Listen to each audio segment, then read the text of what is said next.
Hello everyone, this is Mark Weisleder with my first video newsletter. As you'll see, not only will you be able to read the newsletter as you've done in the past, but you will also be able to see me say the newsletter if you have more patience just to watch it. Today's topic, 5 things to remember in GTA bidding wars. It's becoming harder to avoid a bidding war in today's real estate market. For buyers, be prepared. And for sellers, try and ensure that the bidding war process is done in good faith. Here are 5 lessons to remember whether you are buying or selling to increase your chances of success in a bidding war. 1. What should I do when a seller is holding back offers for 3 days? Sellers should consider making a pre-inspection report available to buyers. This will likely result in an increase in clean offers without conditions. However, buyers should still consider their own pre-bid home inspection. This way, you can protect against finding unwanted surprises after closing. Number 2, is it okay to present a bully or preemptive offer? There's no harm in offering to bring a bully offer. The seller does not have to consider it. In addition, the seller can ask how much the bully offer is for before even agreeing to consider it. The buyer does not have to give this information out if they don't want to. Even if the seller does not wish to consider your bully offer, you will be sure to be contacted if the seller changes their mind before the bid date arrives. You basically have little to lose by doing this. Number 3, what happens if the bank thinks I paid too much? This is happening more than you think.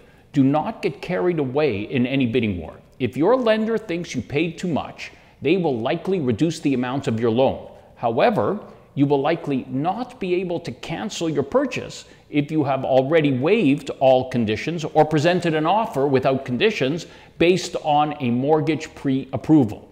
In order to protect against this, always have at least 5 to 10% of an extra down payment in reserve, or if you can, make your deal still conditional on financing, just in case your lender thinks you paid too much. Number 4, is there an advantage to buyers who go directly to the listing salesperson, asking the listing salesperson to represent them as well? Although many buyers think that this is true, it usually doesn't work that way. Most listing agents will want to ensure that the bidding war process is conducted fairly to encourage more buyers to bid. As such, some will have another agent in their office represent the buyer or use the office manager to present all offers to the seller.